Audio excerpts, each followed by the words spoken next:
ఎందుకు చేయడు? పైన ఉండే లిపిస్టులు, పైన ఉండేటువంటి వేషభూషలు, ఆకర్షణలు, వ్యామోహాలు, ఆ పిల్లవాడు చూసారు ఎంత అందంగా ఉన్నాడో అని చెప్పారు. కానీ ఎవరైతే సేవ చేస్తున్నారో, ఎవరైతే సమాజానికి త్యాగం చేస్తున్నారో, ఆ త్యాగం చేసే వ్యక్తుల యొక్క నిజమైన అందాన్ని ఎందుకు విప్పి చెప్పాలి? అర్థమవుతుందా? అందం అంటే పైన కాదండి. ఎవరైతే శ్రమించి సేవించి నిష్కల్మషమైనటువంటి ప్రేమ మూర్తిలా ఉండే అమ్మ యొక్క నిజమైన ఆంతర్యాన్ని ఆ పిల్లలకు అర్థము చేయని రోజున పిల్లలంతా బయటికి వెళ్ళిపోతారు సుమా. అందుకే పిల్లలకి ఆత్మ సౌందర్యం యొక్క గొప్పతనాన్ని నేర్పడం ఉందే అది నా భారతీయ సంస్కృతి ఇచ్చిన వరం. అర్థమవుతుందా? అందుకోసమే నా పిల్లల్ని, ఆడపిల్లల్ని ముఖ్యంగా కాపాడుకోవాలమ్మా. ఒక ఆడపిల్ల డిగ్రీ చదువుతున్నా మీ ట్రైన్లో పోతుంటే నలుగురు దుండగులు, 10 మంది దుండగులు వెంటపడి ఆమె శరీరాన్ని స్పృశిస్తుంది.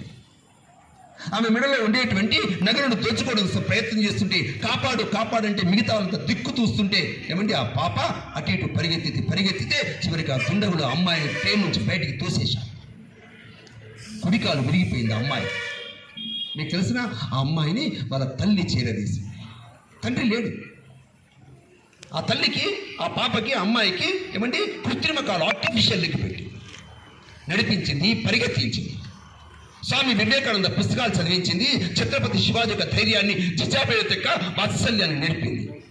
ఆ పాప మీకు తెలిసిన ఒంటి కాలితో ప్రపంచంలో ఎత్తైనటువంటి ఎవరెస్ట్ శిఖరాన్ని ఎక్కినటువంటి అరుణిమా సింహ పుట్టినటువంటి దేశం నా భారతదేశం.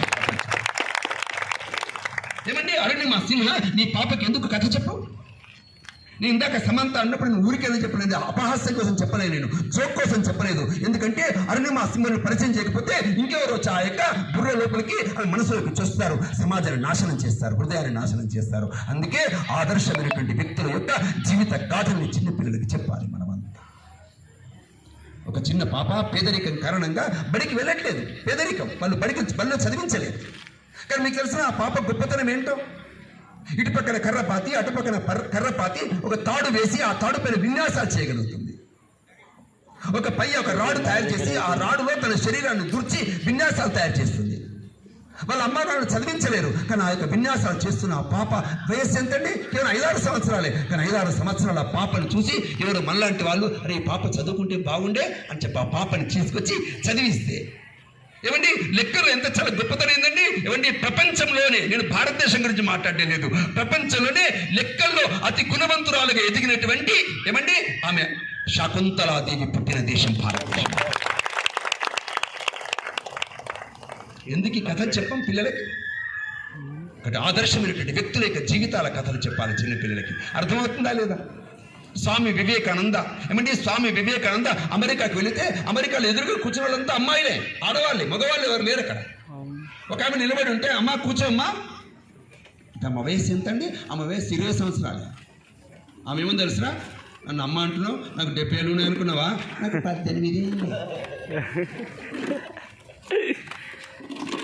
వివేకానంద ఏమన్నాడు తెలుసురా, మా దేశంలో చిన్న పాపని సైతం అమ్మ అని పిలిచే సభ్యత గల దేశం నా భారతదేశం. ఏమండి కాళ్ళు పట్టలు ఎంతమంది కాళ్ళు ఏమండి ఎవరికి పట్టగొలుసు ఎంతమందికి నిలబడి చేతులు ఎత్తండి. పట్టగొలుసున్న వాళ్ళు చేతులు ఉన్నాయి కానీ వేసుకొని రాలేదు మిగతా వాళ్ళు, అంతే కదా? దాచిపెట్టారు కదా, భద్రంగా దాచిపెట్టారు. చూడ్డానికి కాదు పట్టగొలుసులు. ఏమంటే స్కూల్ అనుమతి ఇయ్యరు, ఇంటికి వచ్చిన పట్టగొలుసులు వేయరా? ఏమంటే స్కూల్లో నియమం అండి పట్టగొలుసులు వేయకపోవడం, మా ఇంట్లో నియమం అండి వచ్చిన తర్వాత పట్టగొలుసులు వేయడం. ఇది తెలియదా? ఈ నియమం తెలియదా? ఇంటికి వెళ్తే బడికి వెళ్తే బొట్టు పెట్టుకోకూడదండి, నియమం అండి. మీ ఇంట్లో బొట్టు పెట్టే నియమం పెట్టుకోలేవా? అంటే నీకు ఇంటిని కూడా స్కూల్ నడిపిస్తుందా? నీ ఇంటిని కూడా, నీ సభ్యతను కూడా, నీ సంప్రదాయాన్ని కూడా ఆ సార్ నడిపిస్తుందా? ఒక ప్రైవేట్ స్కూల్ నడిపిస్తుందా?